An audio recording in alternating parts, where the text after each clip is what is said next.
Hello friends, welcome to my channel. இன்னைக்கு இந்த வீடியோல lines and anglesல exercise 5.2 பார்க்கலாம். வாங்க first sum பார்க்கலாம். State the property that is used in each of the following statement. So இங்க statement கொடுத்திருக்காங்க. இந்த statementக்கு இந்த property யூஸ் பண்ணிருக்காங்க. நம்ம சொல்லணும். So first one என்ன கொடுத்திருக்காங்கன்னா if A parallel to B then angle 1 equal to angle 5. So இங்கே ஃபிகர் கொடுத்துருக்காங்க. இந்த ஃபிகரில் இது வந்து ஏன்ற லைனு பின்ற லைன், ஏன்ற லைன் பி லைனு பேரலல்னு சொல்லியிருக்காங்க. ஏ பேரலல் டு பி, இது ரெண்டும் பேரலல். நெக்ஸ்ட் என்ன கொடுத்துருக்காங்கன்னா ஆங்கிள் 1 வந்து இதுதான் ஆங்கிள் 1, ஆங்கிள் 1 வந்து ஈக்குவல் டு ஆங்கிள் 5. ஸோ என்ன ப்ராப்பர்ட்டி யூஸ் பண்ணியிருப்பாங்கன்னு கேட்டிருக்காங்க. ஸோ என்ன ப்ராப்பர்ட்டி யூஸ் பண்ணியிருக்காங்கன்னு பார்த்தீங்கன்னா கரஸ்பாண்டிங் ஆங்கிள் ப்ராப்பர்ட்டி. இப்போ கரஸ்பாண்டிங் ஆங்கிள் எப்படி ஈஸியாக கண்டுபிடிக்கலான்னு பார்த்தீங்கன்னா எஃப் ஷேப் யூஸ் பண்ணிங்கன்னா ஈஸியாக கரஸ்பாண்டிங் ஆங்கிள் ப்ராப்பர்ட்டி ஈஸியாக கண்டுபிடிச்சிடலாம். இப்போது இதை வந்து எஃப் ஷேப்பில் நான் ட்ரா பண்ணிக்கிறேன். இப்போ எஃப் ஷேப்பில் ட்ரா பண்ணிவிட்டு கரஸ்பாண்டிங் ஆங்கிள்ஸை ஈஸியாக கண்டுபிடிக்கலாம். சேம் சைடில் இருக்கணும். கரஸ்பாண்டிங் ஆங்கிள்ஸ் கண்டுபிடிக்கிறப்போ ஒரே சைடில் இருக்கணும். இப்போ பார்த்தீங்கன்னா ஆங்கிள் 1 வந்து இப்போது ஏன்ற லைனுக்கு, இந்த ஏன்ற லைனுக்கு மேலே இருக்குது ஆங்கிள் 1. ஆங்கிள் 1ம் அதே மாதிரி பீன்ற லைனுக்கு மேலே இருக்குது இந்த ஆங்கிள் 5. இது ரெண்டும் கரஸ்பாண்டிங் ஆங்கிள்ஸ். கரஸ்பாண்டிங் ஆங்கிள்ஸ் வந்து டிஃப்ரெண்ட் வெர்டிசஸில் தான் இருக்கும். வெர்டிசஸ்னால் கார்னர்ஸ். இங்கே ஒரு இது வந்து கார்னர்னு பார்த்தீங்கன்னா கீழே இருக்கிற இந்த 4க்கு வந்து கரஸ்பாண்டிங் ஆங்கிள்ஸ் கிடையாது. ஆங்கிள் 1 ஆங்கிள் 4 கரஸ்பாண்டிங் ஆங்கிள் சொல்லக்கூடாது. ஏன்னா வந்து டிஃப்ரெண்ட் வெர்டிசஸ். இங்கே ஒரு கார்னரில் இருந்துச்சுன்னா அடுத்தது இங்கே தான் இருக்கும். அப்போ ஆங்கிள் 1 ஆங்கிள் 5 வந்து பார்த்திங்கன்னா கரஸ்பாண்டிங் ஆங்கிள்ஸ் ப்ராப்பர்ட்டி யூஸ் பண்ணியிருக்காங்க அப்படின்னு சொல்லணும். அதே மாதிரி வேறு என்ன இருக்குது கரஸ்பாண்டிங் ஆங்கிள்ஸ்ன்னு பார்த்தீங்கன்னா சேம் சைட்லேயே இருக்கணும். கரஸ்பாண்டிங் ஆங்கிள்ஸ்னால் சேம் சைடு இருக்கணும். இப்போ ஆங்கிள் 1 ஆங்கிள் 5 கரஸ்பாண்டிங் ஆங்கிள்ஸா? இங்கே அது கேட்கல. இங்கே பார்த்தீங்கன்னா ஆங்கிள் 4 ஏக்கு பிலோவில் இருக்குது பார்த்தீங்களா, அந்த ஆங்கிள் 4. அதே மாதிரி பிக்கு பிலோவில் இருக்கிற ஆங்கிள் 7ம் கரஸ்பாண்டிங் ஆங்கிள்ஸ் சேம் சைடில் இருக்குது. அதே மாதிரி இன்னும் கூட கரஸ்பாண்டிங் ஆங்கிள்ஸ் இங்கே கண்டுபிடிக்கலாம். என்னென்னா ஆங்கிள் 2 ஏக்கு மேலே இருக்கிற ஆங்கிள் 2ம் பிக்கு மேலே இருக்கிற ஆங்கிள் 6ம் வந்து corresponding angles. Angle 2 equal to angle 6 corresponding angles property. அதே மாதிரி இது ஏக்கு கீழே இருக்கிற இந்த ஆங்கிள் 3யும் பிக்கு கீழே இருக்கிற இந்த ஆங்கிள் 8ம் கரஸ்பாண்டிங் ஆங்கிள்ஸ் தான். Angle 3 equal to angle 8 corresponding ஆங்கிள்ஸ்னு சொல்லலாம். ஸோ சேம் சைடில் இருக்கணும். அப்புறம் எஃப் ஷேப் யூஸ் பண்ணி ஈஸியாக நம்ம கண்டுபிடிச்சிடலாம். இங்கே என்ன கொடுத்துருக்காங்கன்னு பார்த்தீங்கன்னா ஆங்கிள் 1 ஈக்குவல் டு ஆங்கிள் 5ன்னு சொல்லியிருக்காங்க. அப்போ ஆங்கிள் 1ன்றது இது, ஆங்கிள் 5ன்றது இது. இப்போ எஃப் ஷேப் யூஸ் பண்ணுங்கள். இப்போ எஃப் ஷேப்பில் பார்த்தீங்கன்னா ஆங்கிள் 1 ஆங்கிள் 5. இப்போ ஆங்கிள் 1ம் ஆங்கிள் 5ம் சேம் சைடில் இருக்குது. ப்ளஸ் ஏன்ற லைனுக்கு மேலே ஆங்கிள் 1ம் பீன்றதுக்கு லைனுக்கு மேலே ஆங்கிள் 5ம் இருக்குது. அப்போது ஆங்கிள் 1 ஈக்குவல் டு ஆங்கிள் 5 வந்து எந்த ப்ராப்பர்ட்டின்னு கேட்டாங்கன்னா corresponding angle property. So corresponding angle ப்ராப்பர்ட்டின்னு எழுதிடுங்க ஃபஸ்ட்டு ஒன்னுக்கு answer. Next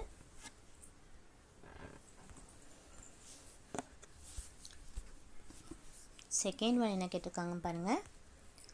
angle 4 equal to angle 6 then if angle 4 equal to angle 6 then A parallel to பின்னு கேட்டிருக்காங்க. ஆங்கிள் 4 எதுன்னு பார்த்தீங்கன்னா இது ஆங்கிள் 4, இது வந்து ஆங்கிள் 6. ஏவும் பியும் பேரலல் லைன்ஸ்ன்னு சொல்லியிருக்காங்க.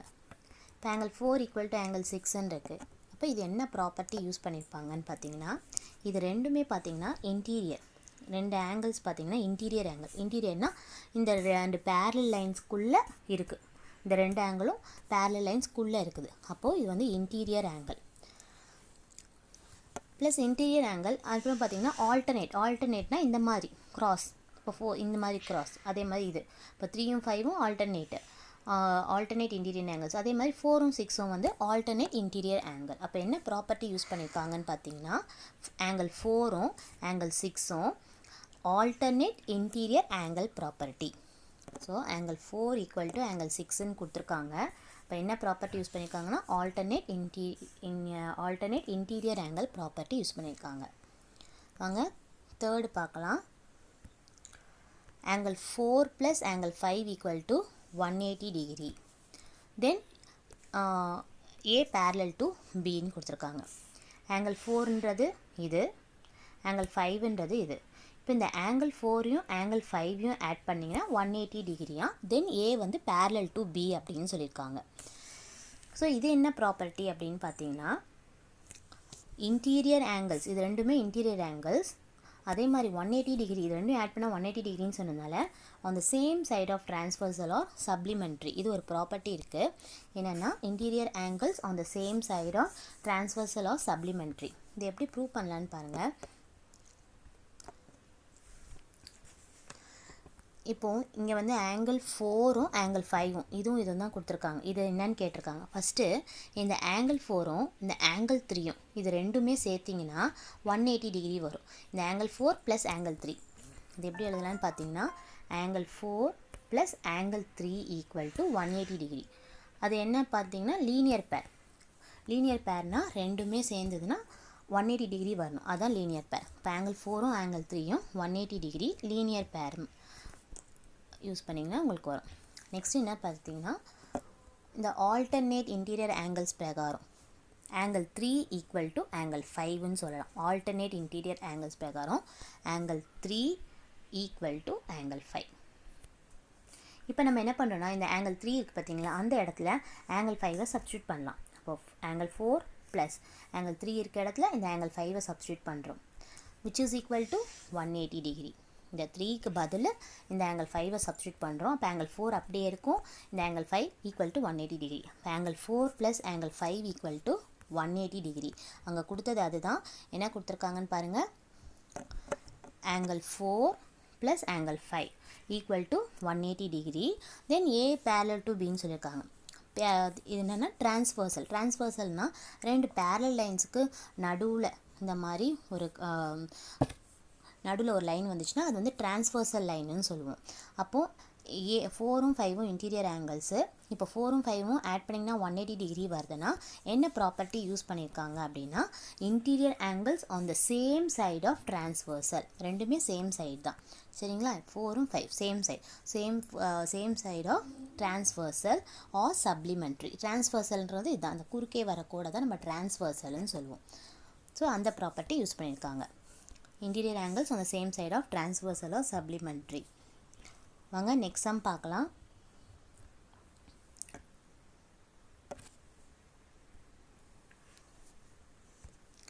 In the adjoining figure, identify. First one என்ன கேட்டிருக்காங்கன்னா, the pairs of corresponding angles. So இதான் ஃபிகர் கொடுத்துருக்காங்க. இந்த ஃபிகரில் கரஸ்பாண்டிங் ஆங்கிள்ஸை நம்ம ஃபைண்ட் பண்ணணும். ஸோ கரஸ்பாண்டிங் ஆங்கிள்ஸ் ஃபைண்ட் பண்ணுறீங்க அப்படின்னா ஈஸியாக நம்ம எஃப் ஷேப் போட்டிங்கன்னா நீங்கள் கரஸ்பாண்டிங் ஆங்கிள்ஸ் ஈஸியாக கண்டுபிடிச்சிடலாம். ஸோ நான் எஃப்ன்னு ஒன்று ட்ரா பண்ணிக்கிறேன். இப்போ ஈஸியாக கரஸ்பாண்டிங் ஆங்கிள்ஸ் எதெல்லாம் அப்படின்னு நம்ம ஈஸியாக கண்டுபிடிச்சிடலாம்.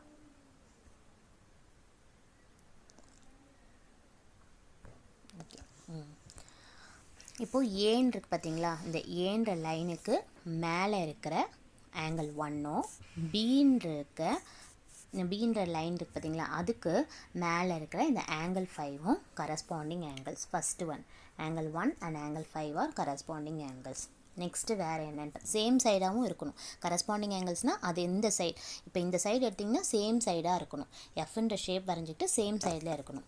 நெக்ஸ்ட்டு கரஸ்பாண்டிங் ஆங்கிள்ஸ் பார்த்திங்கன்னா, இப்போ ஏன்ற லைனுக்கு மேலே பார்த்தோம், இப்போ ஏன்ற லைனுக்கு கீழே பாருங்கள் 2ம், பீன்ற லைனுக்கு கீழே பாருங்கள் 6ம். இப்போ 2ம் 6ம் கூட corresponding angles. Angle 2 and angle 6 are corresponding angles. So இந்த சைடு முடிச்சாச்சு. இப்போது நெக்ஸ்ட்டு நம்ம இந்த சைடு வரும். Left hand side, right hand side பண்ணியாச்சு. இப்போ லெஃப்ட் ஹேண்ட் சைடு வரும். லெஃப்ட் ஹேண்ட் சைடில் ஏன்ற லைனுக்கு மேலே பாருங்கள் 4 இருக்குது, ஆங்கிள் 4ம். பீன்ற லைனுக்கு மேலே பாருங்கள் 8ம். அப்போது ஆங்கிள் 4ம் ஆங்கிள் 8ம் வந்து கரஸ்பாண்டிங் ஆங்கிள்ஸ். நெக்ஸ்ட்டு ஏன்ற லைனுக்கு கீழே 3 இருக்குது, அப்போ ஆங்கிள் 3யும். பீன்ற லைனுக்கு கீழே 7, அப்போ ஆங்கிள் 3யும் ஆங்கிள் 7ம் கரஸ்பாண்டிங் ஆங்கிள்ஸ். இப்போ கரஸ்பாண்டிங் ஆங்கிள்ஸ் கண்டுபிடிக்கணும்னா எஃப்ன்ற ஷேப் போட்டு ஈஸியாக கண்டுபிடிச்சிடலாம். Next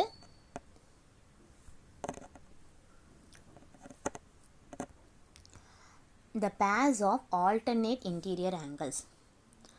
so alternate interior angles கண்டுபிடிக்கணும். ஸோ அதே சேம் ஃபிகர் தான் the pairs of alternate interior angles. So interior ஆங்கிள்ஸ்னால் என்னென்னா இதான் 2 பேரல் லைன்னா அந்த பேரல் லைனுக்குள்ளே இருக்கிற இதெல்லாம் தான் இன்டீரியர் ஆங்கிள்ஸ். அதுவும் பேர்ஸ் ஆஃப் ஆல்டர்னேட்டுன்னு சொன்னதுனால இதெல்லாம் இன்டீரியர் ஆங்கிள்ஸு. ஆல்டர்னேட்டுன்னா அந்த கிராஸ் மாதிரி வரணும், இந்த கிராஸ். அப்போது ஆங்கிள் 2வும் ஆங்கிள் 8ம் ஆல்டர்னேட் இன்டீரியர் ஆங்கிள்ஸ். அதே மாதிரி ஆங்கிள் 3யும் ஆங்கிள் 5ம் alternate interior angles. angle 2 and angle 8 are alternate interior angles. Next angle 3யும் angle 5ம் alternate interior angles. Next third என்ன கேட்டிருக்காங்கன்னு பாருங்க. The pairs of interior angles on the same side of transversal ன்னு கேட்டிருக்காங்க.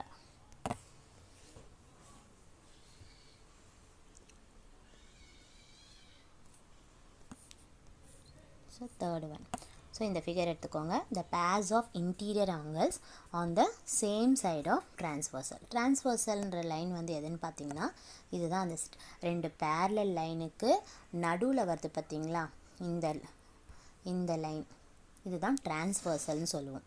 இப்போ என்ன கேட்டிருக்காங்கன்னா the pairs of interior angles on the same side of transversal எதுன்னு கேட்டிருக்காங்க.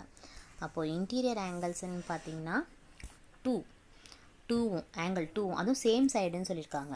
அப்போ angle 2வும் next angle 5வும் இன்டீரியர்னால் அதுக்குள்ளே இருந்தே எடுத்துக்கணும். இப்போ ஆங்கிள் 2வும் ஆங்கிள் 5வும் என்னென்னா pairs of interior angles on the same side of transversal. அதே மாதிரி pairs of interior angle on the same side of transversal பார்த்திங்கன்னா அடுத்த இது ஆங்கிள் 3யும் ஆங்கிள் 8ம் ஆங்கிள் 3 and 8ம் interior angles on the same side of transversal.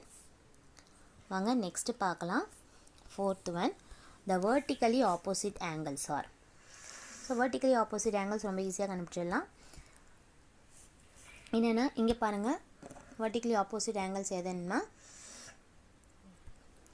இப்போது angle 1 இருக்குது பார்த்தீங்களா, ஆங்கிள் 1க்கு ஆப்போசிட்டாக என்ன இருக்குது, ஆங்கிள் 3 இருக்குது.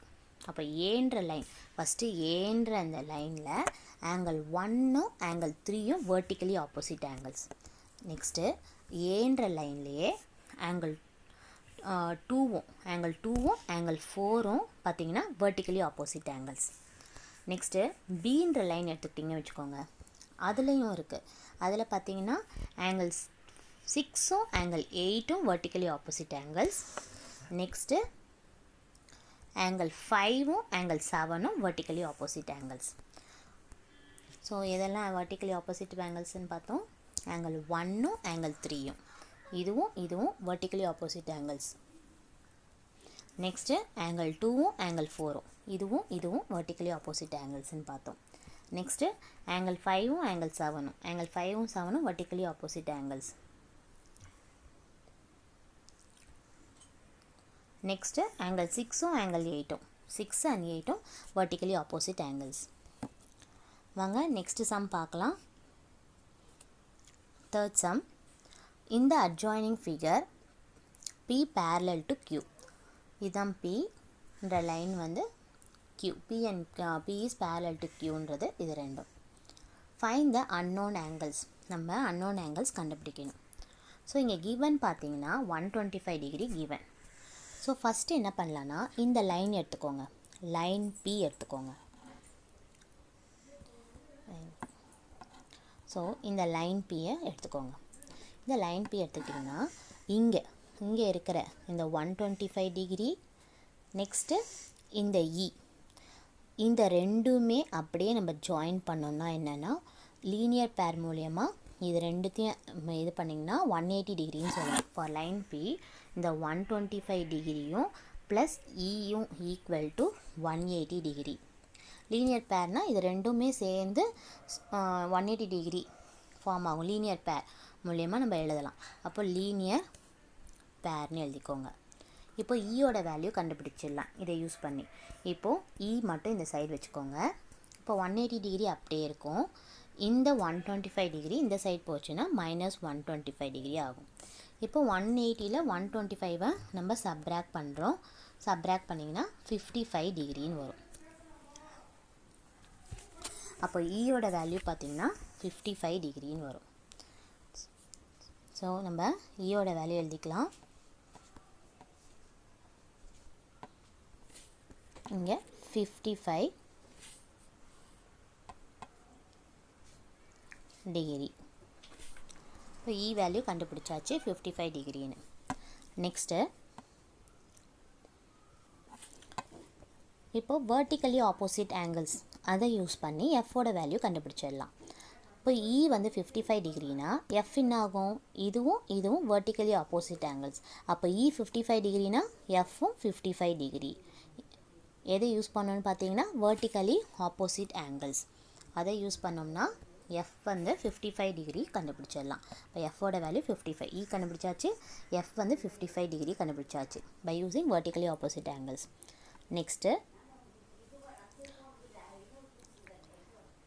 நெக்ஸ்ட் பார்த்தீங்கன்னா ஏவோட வேல்யூ கண்டுபிடிக்கலாம். ஏவோட வேல்யூ எப்படி கண்டுபிடிக்கணும்னு பார்த்தீங்கன்னா கரஸ்பாண்டிங் ஆங்கிள்ஸ் அதை யூஸ் பண்ணலாம். எப்படின்னு பார்த்தீங்கன்னா இப்படி வச்சுக்கோ. கரஸ்பாண்டிங் ஆங்கிள்ஸ்னாலே நம்ம எஃப் ஷேப் யூஸ் பண்ணுவோம். சரிங்களா? இந்த மாதிரி எஃப் ஷேப் வரைஞ்சிக்கோங்க. இப்போ ஏ வேல்யூ கண்டுபிடிக்கிறதுக்கு பாருங்கள். இப்போ பீன்ற லைன், இதுதான் பீன்ற லைன். இந்த பீன்ற லைனுக்கு மேலே இருக்கிறது 55 டிகிரி அப்படின்னா கியூன்ற இருக்க லைனுக்கு மேலே இருக்க ஏவும் என்ன இருக்கும்? 55 டிகிரியாக தான் இருக்கும். பை யூஸிங் கரஸ்பாண்டிங் ஆங்கிள்ஸ் அந்த ப்ராப்பர்ட்டி யூஸ் பண்ணிங்கன்னா பீன்ற லைனுக்கு மேலே இருக்கிறது 55 டிகிரினா கியூன்ற லைனுக்கு மேலே இருக்கிற இந்த ஏவும் 55 டிகிரி தான். அப்போது ஏ ஈக்குவல் டு 55 டிகிரி. இப்போ ஏ கண்டுபிடிச்சாச்சு. நெக்ஸ்ட்டு ஏ கண்டுபிடிச்சிட்டோம்ல, ஈஸியாக என்ன சொல்லலாம்? சியும் கண்டுபிடிச்சிடலாம். ஏன்னா வெர்டிக்கலி ஆப்போசிட் ஆங்கிள்ஸ், ஏவும் சியும் வெர்டிக்கலி ஆப்போசிட் ஆங்கிள்ஸ். அப்போ ஏவும் 55 டிகிரி. நெக்ஸ்ட்டு நம்ம கண்டுபிடிக்க வேண்டியது பியும் டியும் கண்டுபிடிக்கணும். இப்போ டி எப்படி கண்டுபிடிக்கலான்னு பாருங்கள். டியும் வந்து நீங்கள் கரஸ்பாண்டிங் ஆங்கிள்ஸ் ப்ராப்பர்ட்டி யூஸ் பண்ணிங்கன்னா டியும் கண்டுபிடிச்சிடலாம். இப்போ இதே எஃப் ஷேப் வச்சுக்கோங்க. இல்லைனா திருப்பி நான் எஃப் ஷேப் வரைகிறேன்.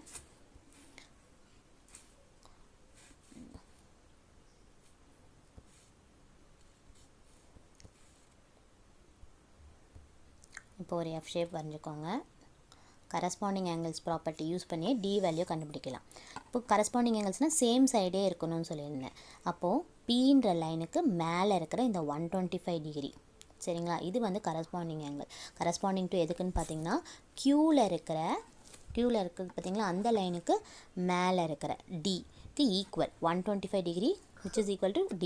ஏன்னா டியும் வந்து 125 டிகிரி ஆகும். என்ன இது யூஸ் பண்ணணும்னு பார்த்தீங்கன்னா கரஸ்பாண்டிங் ஆங்கிள்ஸ்.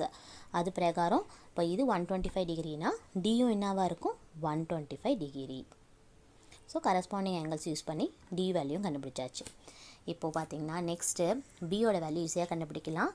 ஏன்னா டி 125 டிகிரினால பி 125 டிகிரி. என்ன யூஸ் பண்ணுறோம் பார்த்தீங்கன்னா vertically opposite angles. So B வந்து 125 டிகிரி. ஸோ எல்லா வேல்யூயும் கண்டுபிடிச்சாச்சு. E, F, A, D, C, B. வாங்க நெக்ஸ்ட் சம் பார்க்கலாம். 4th சம் பார்க்கலாம். Find the values of x in each of the following figures if L parallel to M. இப்போ Lன்னு Mன்னு கொடுத்துருக்காங்க. L is parallel to Mன்னு 2 line கொடுத்துருக்காங்க. நடுவில் பார்த்தீங்கன்னா ஒரு transversal டீன்ற ஒரு லைன் கொடுத்துருக்காங்க. நம்ம எக்ஸோட வேல்யூ கண்டுபிடிக்கணும். ஸோ ஃபஸ்ட்டு ஃபிகர் எடுத்துக்கோங்க. ஸோ ஃபஸ்ட்டு நீங்கள் வந்து கரஸ்பாண்டிங் ஆங்கிள்ஸ் யூஸ் பண்ணலாம் அப்படின்னு பார்த்தீங்கன்னா இப்போ எஃப் ஷேப்புன்னு யூஸ் பண்ணிங்கன்னா கரஸ்பாண்டிங் ஆங்கிள்ஸ்னால் சேம் சைடாக இருக்கணும். அப்போ இதுக்கும் தான் வரும். சரிங்களா? இங்கே எக்ஸ் இருந்துச்சுன்னா நீங்கள் 110 டிகிரி 110 டிகிரின்னு எழுதிடலாம். இங்கே எக்ஸ் இருந்துச்சுன்னா ஈஸியாக சொல்லிடலாம். ஆனால் இங்கே எக்ஸ் கொடுக்கல. ஸோ இது கரஸ்பாண்டிங் ஆங்கிள்ஸ் யூஸ் பண்ண முடியாது. சரிங்களா? எல்லுக்கு மேலே இருந்துச்சுன்னா இங்கே எக்ஸ் இருந்துச்சுன்னா ஈஸியாக எக்ஸ் 110 டிகிரின்னு சொல்லிடலாம். ஸோ கரஸ்பாண்டிங் ஆங்கிள்ஸ் ப்ராப்பர்ட்டி இங்கே நம்ம யூஸ் பண்ண முடியாது. ஸோ நம்ம என்ன யூஸ் பண்ணலாம் அப்படின்னு பார்த்தீங்கன்னா வெர்டிக்கலி ஆப்போசிட் ஆங்கிள்ஸ் யூஸ் பண்ணலாம். இப்போ இது 110 டிகிரி அப்படின்னா இதுக்கு இங்கே இருக்கிறதும் என்னவாக இருக்கும்? 110 டிகிரியாக இருக்கும். இந்த ப்ராப்பர்ட்டி யூஸ் பண்ணலாம். என்னென்னா vertically opposite angles. So vertically opposite angles பிரகாரம் அங்கே வந்து 110 டிகிரினா இங்கேயும் வந்து 110 டிகிரி. நெக்ஸ்ட்டு பார்த்தீங்கன்னா இப்போ நம்ம எப்படி எக்ஸ் வேல்யூ கண்டுபிடிக்கலான்னு பார்த்தீங்கன்னா angles on the same side of transversal or supplementary ஒரு ப்ராப்பர்ட்டி இருக்குது. என்னென்னா இந்த ரெண்டுமே சேம் சைடு இங்கே டிரான்ஸ்வர்சல் லைன் போகுது. அப்போ angles on the same side of transversal are supplementary அந்த ப்ராப்பர்ட்டி யூஸ் பண்ணிக்கோங்க.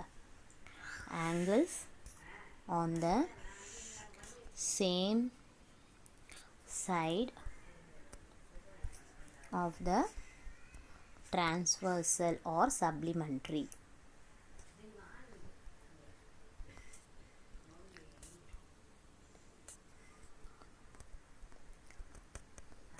ஸோ அதை யூஸ் பண்ணிங்கன்னா எக்ஸோட வேல்யூ கண்டுபிடிச்சிடலாம். ஏன்னா இந்த சேம் சைடு தான் இங்கே இருக்க ஆங்கிள்ஸ் ரெண்டு இருக்குது. இந்த டிரான்ஸ்வர்சல் லைன் இது தான், இந்த டீன் இருக்குது பார்த்தீங்களா, அதுதான் டிரான்ஸ்வர்சல் லைன். அப்போ angles on the same side of transversal are supplementary அந்த ப்ராப்பர்ட்டி யூஸ் பண்ணிங்கன்னா இதை ரெண்டுத்தையும் 110 டிகிரியும் நெக்ஸ்ட்டு இந்த எக்ஸையும் ஆட் பண்ணிங்கன்னா விச் இஸ் ஈக்குவல் டு 180 டிகிரின்னு எழுதணும். 110 degree plus x which is equal to 180 degree. எந்த ப்ராப்பர்ட்டி யூஸ் பண்ணோன்னா இந்த property angles on the same side of transversal are supplementary அந்த ப்ராப்பர்ட்டி பிரகாரம். இப்போ எக்ஸோட வேல்யூ ஈஸியாக கண்டுபிடிச்சலாம். எக்ஸ் மட்டும் இங்கே வச்சுக்கோங்க. 180 டிகிரி இங்கே இருக்கும். இந்த 110 டிகிரி இந்த சைட் போச்சுன்னா மைனஸில் போயிடும். அப்போ 180 மைனஸ் 110 டிகிரின்னு பார்த்தீங்கன்னா 70 டிகிரி வரும். அப்போ எக்ஸோட வேல்யூ 70 டிகிரி. வாங்க நெக்ஸ்ட் சம் பார்க்கலாம். செகண்டு. ஸோ லைன் எல்லும் எம்மும் பேரலல்னு சொல்லியிருக்காங்க. நம்ம எக்ஸோட வேல்யூ கண்டுபிடிக்கணும். இது ரொம்ப ஈஸியாக கண்டுபிடிச்சிடலாம். கரஸ்பாண்டிங் ஆங்கிள்ஸ் ப்ராப்பர்ட்டி யூஸ் பண்ணிங்கன்னா ஈஸியாக கண்டுபிடிச்சிடலாம். எஃப் ஷேப் அதை யூஸ் பண்ணி கரஸ்பாண்டிங் ஆங்கிள்ஸ்னாலே எஃப் ஷேப் இதை யூஸ் பண்ணிக்கோங்க. சேம் சைடாக இருக்கணும்னு சொல்லியிருந்தேன். கரஸ்பாண்டிங் ஆங்கிள்ஸ்க்கு எல்லுன்ற லைனுக்கு மேலே இருக்கிற இந்த 100 degree which is equal to எம்ன்ற இருக்கிற இந்த மேலே இருக்கிற எக்ஸ் ரெண்டுமே ஈக்குவல். அப்போ இது 100 டிகிரினா எக்ஸ் இதுவும் 100 டிகிரி. சரிங்களா? எல்லுன்ற லைனுக்கு மேலே இருக்க 100 டிகிரியும் எம்ன்ற லைனுக்கு மேலே இருக்க இந்த எக்ஸும் ஈக்குவல் தான். இப்போ இது 100 டிகிரினா இதுவும் எக்ஸும் 100 டிகிரி தான் யூஸிங் கரஸ்பாண்டிங் ஆங்கிள்ஸ் ப்ராப்பர்ட்டி பிரகாரம். So X is equal to 100 degree. நம்ம என்ன யூஸ் பண்ணோம் அப்படின்னு பார்த்தீங்கன்னா corresponding angles.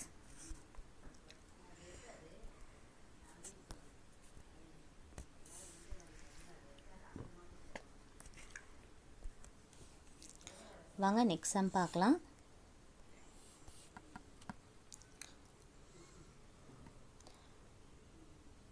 In the given figure, the arms of two lines are parallel. So parallel line பார்த்தீங்கன்னா ஏபியும் டிஇயும் parallelன்னு சொல்கிறாங்க. arms of two angles are parallel. If angle ABC equal to 70 degree. angle ABCன்றது எதுன்னு பார்த்தீங்கன்னா இதுதான் angle ABC. இது 70 டிகிரின்னு கொடுத்துருக்காங்க. Then find நம்ம என்ன கண்டுபிடிக்கணும்னா DGC இதோட ஆங்கிள் என்னன்னு கண்டுபிடிக்கணும். ஸோ இது எப்படி கண்டுபிடிக்கலாம்னா நம்ம கரஸ்பாண்டிங் ஆங்கிள்ஸ் யூஸ் பண்ணலாம். ஸோ கரஸ்பாண்டிங் ஆங்கிள்ஸ் பாருங்கள் எஃப் ஷேப் போட்டு